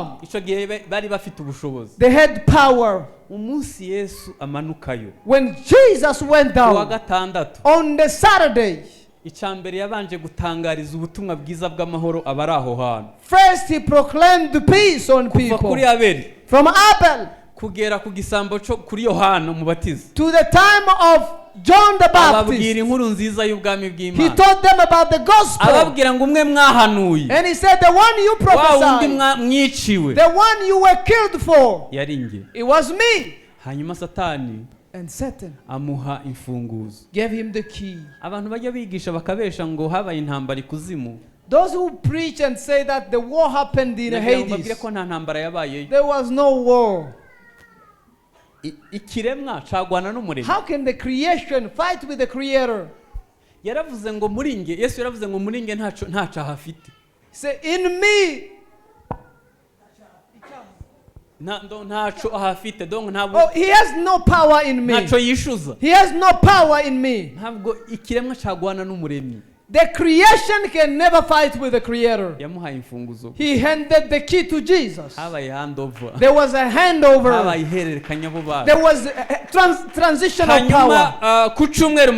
And on Sunday morning, Jesus rose. He never rose alone. He was risen with many holy people, with the saints. From Abel, he shifted the kugira ngo paradigm batazabyita amagambo. so that it won't be just words. Babanza gukora akadefire mu mujyi Yerusalemu. They just moved in Bibiri Jerusalem. iravuga ngo barabamenya. They noticed and knew Yesu them. abari imbere. Jesus was before Igihe them. Yesu yahura na Mariya, When Jesus met yaramubwiye ngo Mary, ntunkoreho, said, "Don't touch ngiye me kubanza yet. kubageza kwa I'll data, take them to my hanyuma mwebwe Father first, tuzahurira i Galilaya." and we will meet in Galilee." Yesu azamuka mu ijuru Jesus ascended to atwaye heaven ingabo nyinshi. with so many hosts. Kera ngikunda kureba filime, Before, when I used to look the film, kera nkiri muto ngifite umwanya, when I was young and had najyaga time, nkunda filime I loved the film. z'abantu bagiye nko muri Vietnam, The people in Vietnam who will akajya go in kubohora Vietnam abanyamerika bene wabo, to set free the American in akabakura ahantu Vietnam, hagoye, take them in hard places, hanyuma akabageza muri Amerika. and then take them in the United Warebaga States. icyubahiro bamuha, They were saluting to the person, ukabona ni umuntu w'umugabo. and you say, he's a man for sure. Nkunda abantu bakora misiyo ikagera ku ntego. I love people who do their Sinkunda abantu bakora mission ibintu igice. and fulfill Niba it. ukizwa neza, If you are niba saved, be umupagani saved. genda umara If amazi. you are a pagan, go and do it. Sinkunda abantu bakazuyazi. I don't like people who are lukewarm. Sinkunda abantu bakina muri ibi I bintu. don't like people who play. Yesu yageze imbere y'Imana Jesus arrived before God atwaye abera ibihumbi. with the host of saints, Ijuru ryose rirahaguruka and the heavens stood riramufelicita. and felicitated Yagiye ari him. umusore He mwiza, was a young agaruka guy, yuzuye inkovu ahantu and hose. he had scars Mu everywhere. ijuru babura ikindi bakora, Heaven didn't know what to ariko do, banezezwa n'iminyagazanyo. but they were happy with the things he brought. Imana ngo ishaka ikintu yamuhira kibura. God looked what to give him and couldn't find it. Ijuru ryari irye, Heaven was his. isi yarayivuyemo The kuyicungura, earth he was there, yarabohoye n'abera bari and he has ikuzimu. set off Ngo the ishaka ikintu people. yamuha, God looked and on what to give him, yita imuha izina, and he gave him the name, iravuga ngo ni umwami w'abami. King of Kings. Kuva icyo gihe amavi yose arapfukama, Every knee will indimi bow, zose zihamya ko and every Kristo tongue ari will Uwiteka. confess that Nta rindi Jesus, zina twahawe munsi y'izuba no other ryo name gukirizwamwo to be usibye saved izina rya Yesu. apart from the name Niwe of nzira, Jesus. He's the niwe way, kuri, niwe the bugingo. truth, and life. Imigisha yose twayiherewe muri we. Our blessings Muri in we Jesus. abadayimoni barahunga, In him, muri we indwara free. zirakira, Disease muri are we healed. ibibazo birasubizwa. Problems are answered. Nkunda Yesu. Jesus' name. I love Jesus. Nkunda Yesu. I love Jesus. Hanyuma aragaruka ahurira n'abigishwa i Galilaya. And he came back and Imana yamuhaye met the izina. disciples in Imana Galilee yamuhaye izina. when he already had the name. Abanyamerika Americans, b'abascientifique scientists, bafatanyije n'abayahudi together with the Jews, bakoze ubushakashatsi ku rupfu rwa Yesu. they did the research on the death of Jesus. Bapima ADN yo ku musaraba. They tested his DNA on the cross. Mu Butaliyani urahari muri mize mu Butaliyani. In the museum in Italy, it's there. Na misumari bamubambishije nayo nababwiye barayifite muri mize And yabo. the nail is also in Israel. Hanyuma bapima ADN y'icumu ryamucumise mu rubavu. They tested the DNA of the spear that pierced him in his chest. Nyuma y'uko ibihugu byinshi ku isi birigwaniye ubu riri muri mize mu Busuwisi. Now, many countries have been fighting for that spear. It's in museum in Switzerland now. Niba atari mu Busuwisi ni Portugal, ni kimwe muri ibyo bibiri. Either Portugal or Switzerland. Hanyuma basanga izo ADN zirasa. Now, they found that the DNA look alike. Bapima agatambaro Mariya yamuhanaguje isura y'igasigaramo. And they also tested the DNA on the handkerchief that was swept Nako on his baragafite body. muri mize mu Butaliyano. It's also in the museum in Italy. Hanyuma bapima no mu mva aho yaryamye. And they also tested in his Basanga koko yaraharyamye. on the grave where he slept. Hanyuma bagira ikibazo kimwe gusa. And they were having one issue. Bibaza ni gute Yesu yavuye mu mva. Now they were asking themselves, how did he evacuate the grave? Abaroma bakingishije imva ya Yesu ibuye ripima tone 2,500. His grave was sealed with a stone. Barihomesha kaburimbo ikomeye cyane. It was sealed with every hard stuff. Abo bascientifique kubera ataraba Kristo. Now, because scientists are not Christians, Baravuze ngo ntibyumvikana ko umuntu umwe yasunika tone 2,500. they say it's not understandable how one person will push this stone of the stone. Biravuga ngo imbaraga zamuzuye mu mva ni force magique. Now, their confusion say the power that rose him, it's magical power. Ariko Bibiliya itanga igisubizo. But the Bible gives an answer. Kare mu gitondo. early in the morning, marayika yaramanutse, the angel come atembagaza igitare, and he rolled the stone acicaraho, and he sat on it, Yesu arazuka. and Jesus walked out. Mutekereze igitare cyateye ubwoba Imana ikamanura marayika wo kugikuraho. Now think about the rock that God assigned an Cyari angel. igitare gikomeye. It was a heavy stone. Bafitiye inkuru I nziza. have a good news for you. Imbaraga zazuye Yesu mumva. The power that rose Ziracyakorera Jesus mw'itorero. still working in a church. Amen. Zishobora kuzura ubuzima bwawe. Can rise your Zishobora life. kugukiza kanseri. Can heal you from cancer. Zazura business yawe. Can rise your business. Zagukiza ingeso yakunaniye. Can heal you from your Imbaraga addicts. zamuzuye ziracyakorera mu bera. The power is still working in the saints. Amen. Nagwaye igifu. I got ulcers, sick of ulcers, Banyandikira ku kibaga. and I was predicted to pass through operation. Umukecuru twasengana. And the certain old lady we were praying with, Arampamagara. she called me. Arambwira ngo bazakubaga ku wa mbere. Said, will they operate you on Monday? Hari ku wa gatanu nimugoroba. And it was on Friday that Arambwira ngo day. ejo saa 9 uzansure mu rugo. Say, come to my house tomorrow morning, tomorrow at 3. Sanga yatetse ibiryo byose ntajya. And she cooked every food that I don't eat Kubera igifu cyari kimeze nabi. because my ulcers were bad. The ulcers were bad. Ndimo ndebe ngana nya. Don't look me as I am now. Nari mfite ibiro 35. I was 35 kg Ejo bundi. just recently here. Hanyuma But then asengera ibyo biryo. she prayed over the food. Abwira Imana ngo muri ibi biryo ushiremo umuti uvura. Say, put the medicine in this food. Desire ntabwo ari ihene yo kubaga. Desire is not going to be operated. Yasenze isengesho ringana gutyo. Pray the small prayer. Hanyuma ndajya. And I ate the food. Kuva uwo munsi mfite igifu gikomeye. From that day, my stomach is well. Kuva muri Amen. 96 From 96 kugera uyu munsi. to this very moment, Igifu cyanjye ni kizima. my stomach is well. Praise God. Nagwaye amaso arapfa. I got sick of my eyes, Banyandikira rupe. Biri neti biremereye. and they got me great glasses. Ntabwo zari glasses gusa byari rupe. It wasn't just normal glasses. I mean, big ones for eyes Byari problem. bimeze nabi. They were ugly. Ndi mu iteraniro 98 mu bibare. When I was in church, 98, Umuhanuzi arambwira ngo mpayo marinete. a prophet told me, give me those glasses. Sinashobora kuyakuramo ngo ndebe. I couldn't remove them and be able to see. Ndumvira ndubaha ndayamuha. I obeyed and gave it to him. Kuva uwo munsi ndareba kugera uyu munsi. From then I see to this moment, Imbaraga zazuye Yesu mu. the power that rose Jesus Ndashakorera mu is itorero. still working today. Umurozi umwe A one witchcraft mu mapeyi sorcerer d'Ouest. Mu mapeyi d'Ouest in Western countries yahuye n'umupasiteri w'umumisiyoneri. met a missionary pastor. Arambwira ngo ni wowe hano waje kudutesha He umutwe. said, are you the one to disturb us in this community? Aravuga ngo ngiye kukwereka imbaraga z'indimo. And I said, I'm going to show you the power in me. Nawe uranyereka izikurimo. And you will show me the power in you Uwo too. mupfumu akuramo impeta.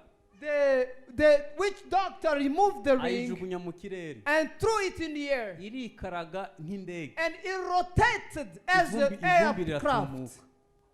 Ivumbi riratumuka. And the dust was splitting Arambwira all ngo izi over. nizo mbaraga z'indimo. So this is power in me. Nawe nyereka izawe waje Show me the wazanye hano. power in you as well. Umushumba aramureba. The pastor looked at him. Arambwira ngo nta zindi usigaranye. Say, are you done with? Aravuga ati zanjye zose ni ziriya. Say, that's my power. Nawe nyereka izawe. Show me yours too. Iyo aba ari nka wowe.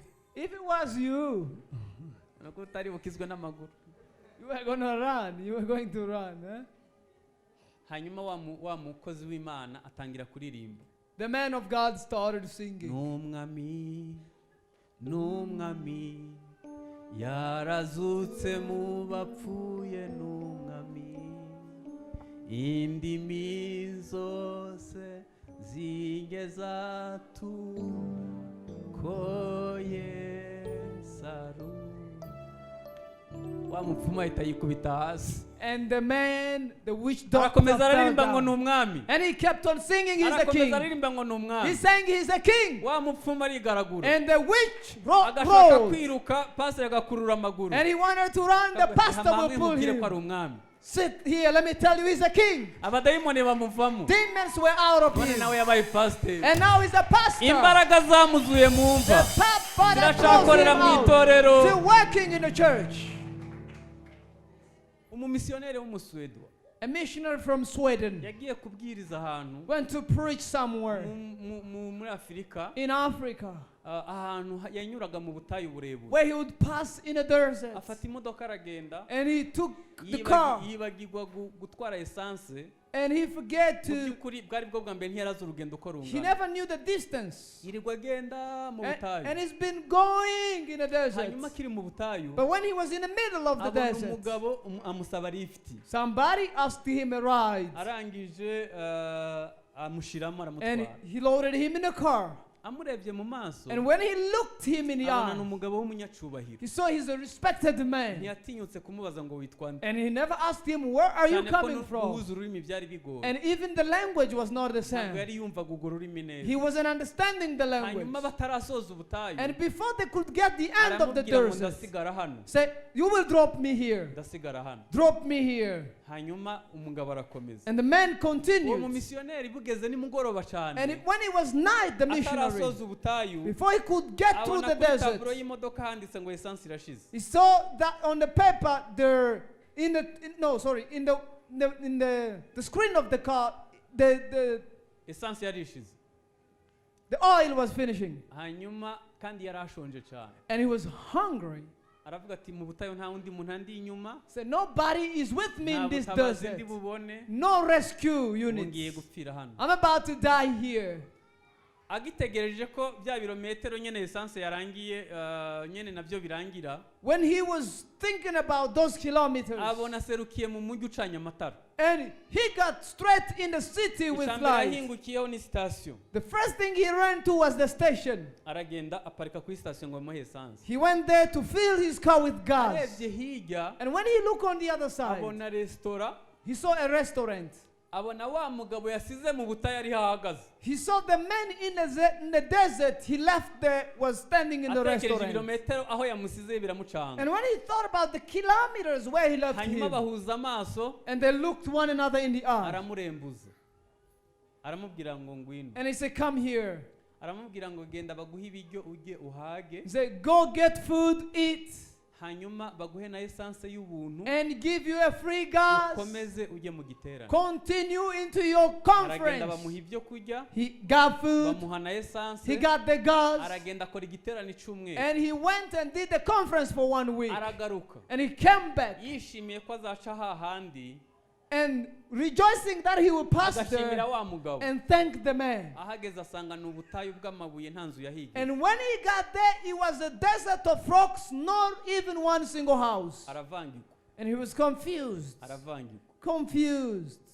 umwuka wera muzaho The Spirit of God came on him. aramubwira ngo ibiryo abisirayeli miliyoni 2.5 bariye mu butayu byavuye And said, where did the food that 2 million plus of wanywesheje Israelites kuri ate? sitasiyo yo mu ijuru You drank urya ibiryo from, bivuye mu ijuru from and ate the hanyuma food from bisubirayo heaven. And he went back. imana kubera kubaha igikorwa cyayo God, by respecting his ishobora work, gutanga ingabihumbi zigapfa ku bwawe can give 1,000 nta kintu na soldiers kimwe over ijuru you. ritakora Heaven can do anything. iyagaburiye umutsima The Eliya one who fed Elijah ikamuha byose and gave him kugira ngo everything urugendo rukomeze so that the journey will continue iri muri iri torero is in this church.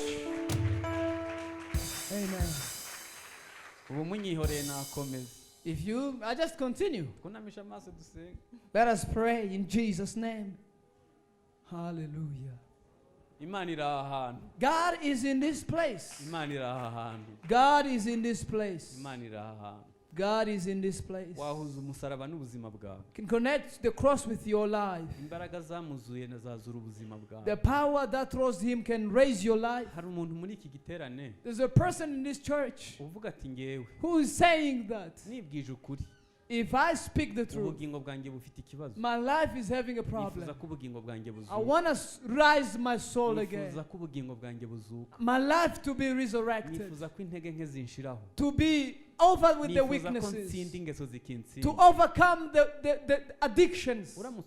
If you are in this place, stand up, let us pray together. Stand up, let us pray together. Tell God the truth. In this conference, there is power of resurrection. There is power of resurrection. There's what God is about to rise.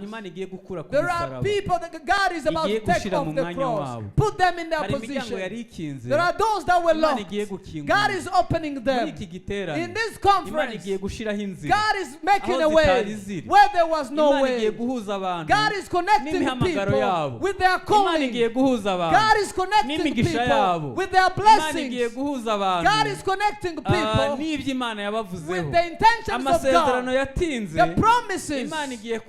God is fulfilling them. This conference, God is in this place. God of Abraham, Isaac and Israel. Oh, our God, thank you that you are in this place. Those who are standing, they want to change their lives. They love you. That's why they came here. They want to be helped by you. Our weaknesses, surrender them to you. We are not happy to be defeated every time. We are not happy of this behavior. Heal us, Lord. Spirit of God, change us. Help us to connect our lives with your word. To be changed. Sanctify us. And we will save you. We will do your will. Come back on us, O God. Come back on us, O King of glory. Come back on us. Take reproach out of our lives. Take insults out of us. You never created us to be on the cross, but to be in a place of joy. Thank you, Jesus. Thank you, Lord. You came with forgiveness. Thank you. Came with power. Help us to be victorious.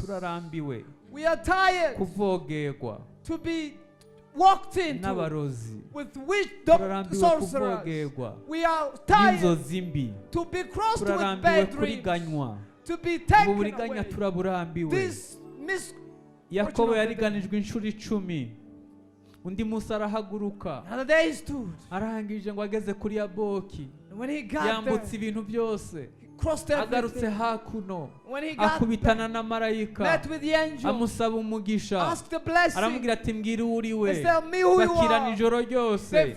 Igihe yavuze ko ari Yakobo, amateka arahinduka. Umuvuga ngo uyu munsi uhindutse Isirayeli. Yarabitegereje igihe kinini. Turarambiwe kuba mu buriganya. Twambukije ibintu byose. Tuje imbere yawe. Imana ihindura amateka. Imana ihindura ubuzima. Imana izura ibipfuye. Imana isohoza amasezerano. Yabesi niko byamugendekeye. Yaravuze ngo ucampa umugisha rwose. Ukagura imbago zanyu. Ukandinda ibyago ntibimbabaze. Ukuboko kwawe kukabana nanjye. Ijambo ryeravuga ngo umuha ibyo yasabye byose. Umuha ibyo yasabye byose. Umuha ibyo yasabye byose. Ntabwo yongeye kwitwa agahinda. Ntabwo yongeye kwitwa mubabaro. Ntabwo yongeye gusuzugurwa. Yahagaze mu mwanya we. Iri torero rihagarike mu mwanya waryo. Iri torero rihagarike mu mwanya ukwiriye. Twifuza abasore n'abakobwa buzuye umwuka w'Imana. Twifuza abapapa n'abamama bagiriwe neza n'Imana. Shira abantu mu mwanya wabo. Shira abantu mu mwanya wabo. Bashire mu mwanya wabo. Ubashumbushe kabiri ibyariwe n'inzige. Ubashumbushe kabiri ibyariwe n'inzige. Mu cyimbo cyo kumwara kwabo. Ubashumbushe kabiri. Mwami, dukize isoni, dukize ipfunwe, dukize ikimwaro. Duhagarika hakwiriye. Mana, ducishijwe bugufi. Yes, Jesus. Humble ourselves. Abahoze batwubaha kera, who respected us long ago, bo baradusuzugura. Now they reproach us. Bakaturira ibyacu. Eat our belongings. Ntaco dusigaranye. We have nothing in our hands. ariko ubwo tukigufite But as we have you, Lord, wagira icyo uvuga kuri buri you muntu can speak wese. something on everybody. Hasigaye wowe, Only you, Jesus. hasigaye wowe, Only you, Jesus. dusigaranye wowe, Only you left, Lord. niwe mutabazi wacu wa bugufi, Only our helper, Lord.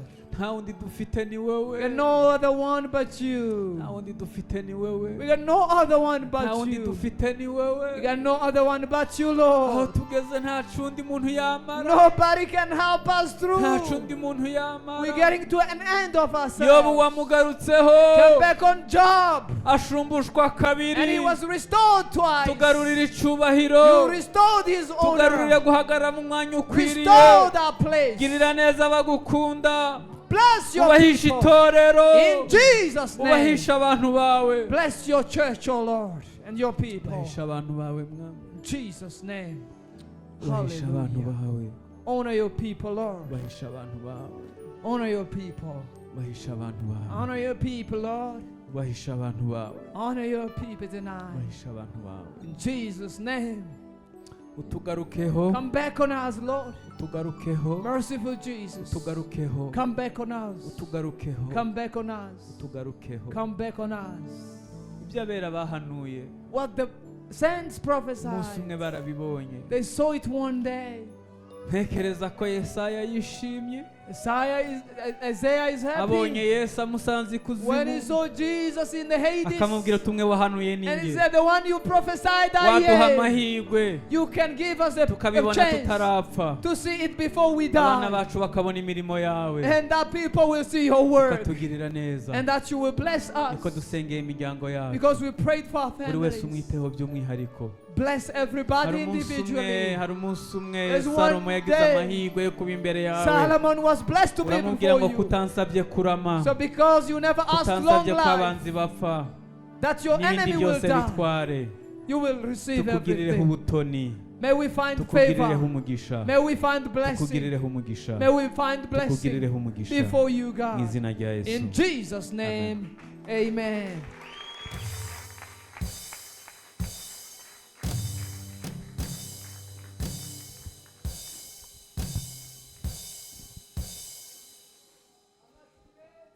Makofi mengi, makofi mengi. Amashyi menshi cyane.